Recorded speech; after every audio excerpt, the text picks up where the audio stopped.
Hi guys, it's Miss Chris again, here to read you another story. And our story today is Dot the Fire Dog. It's by Lisa Desimini. And she is our author, and I believe she's our illustrator as well. She is. So she both wrote the words and she drew the pictures. So Dot the Fire Dog. And what is Dot sitting outside of right there? She's sitting outside of the firehouse. And right up here it says firehouse.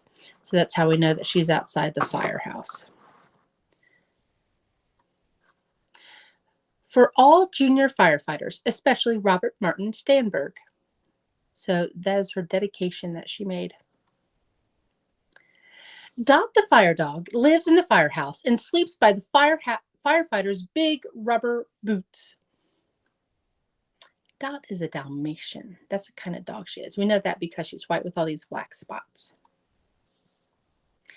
Their black jackets with yellow stripes hang on the hooks next to their helmets, while the big red fire truck waits downstairs.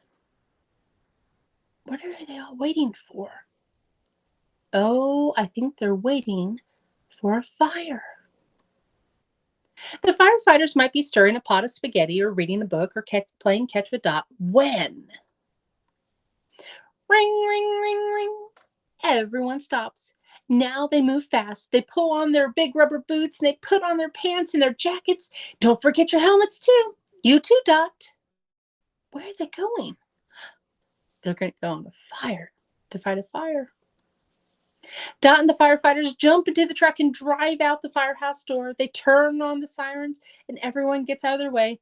Wee, wee, wee. That's their sirens. The fire truck stops in front of the burning house. Oh no. What do you think they're going to use to put out the fire? What do we use to put out fire? Water. This is a pumper truck. So this truck has a big hose and they attach it right here to the fire hydrant. And then the water will go from the fire hydrant through the hose in the truck, and then they're able to spray that onto the house. Dot and a firefighter run inside to wake up an old man who is sick in bed. The firefighter carries him to safety. Oh no, Dot hears a kitten. It must be trapped inside the house. Dot goes back. She comes out carrying the little kitten in her mouth. Oh, she's a good fire dog. A firefighter climbs the ladder and breaks a window to let the smoke out. Down below, it takes 3 firefighters to aim the water at the windows. Now, if there's a fire in the house, if you're in the house, you try to get out of the house. Don't go into any doors that are really hot or anything like that, and you stay close to the ground. And we don't ever go back into a house if there's a fire. We let the firefighters take care of that. It takes a while, but finally the fire is out. The firefighters load their gear onto the truck. The old man is feeling better. He thanks the firefighters and the little kitten licks Dot's nose. They're very appreciative. Back at the firehouse, the firefighters step out of their boots and pants and hang up their jackets next to their helmets. Dot's helmet comes off too. Everything gets checked out and put away. The truck gets washed outside behind the station.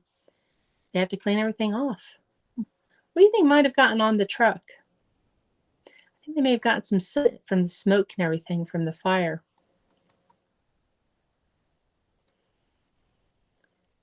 Let's see. Now the firefighters can rest after a job well done. They might play a game of checkers or eat a bowl of soup. Dot takes a nap next to the big rubber boots, but she will be ready when the alarm bell rings again. They're just waiting now. There's not fires all the time, is there? No. So they have time to just kind of wait, and they clean, and they have things that they take care of at the firehouse. Dot's fire safety tips. These are very important. So we're going to go over Dot's fire safety tips. Don't play with matches, lighters, lit candles, stoves, or fire. It's not very safe. Have smoke detectors throughout your house or building and test them each month. Sometimes you'll hear them chirp and they go, chirp. That means you might need to check the battery of your smoke detector. At the first sign of a fire or the sound of a fire alarm, go outside quickly to safety.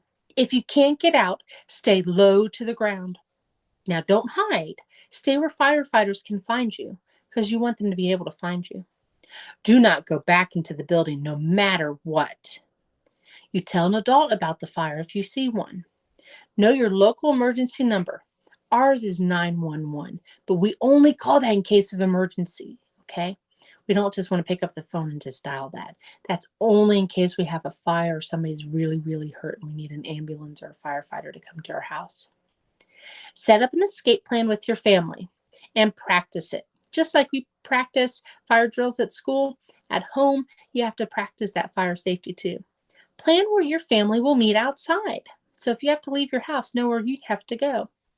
If the air is filled with too much smoke, crawl on the floor so you won't breathe in the smoke. Touch any closed doors, not the doorknobs though, they're metal, they can burn you, with the back of your hand. So not the palm, but the back of your hand. Okay? Do not open them if they're hot. You find another way out. If your clothes catch fire, you stop. You drop and you roll on the ground.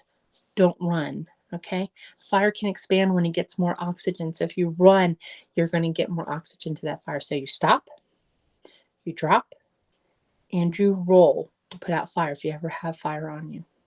So thank you guys for being here for the fire dog.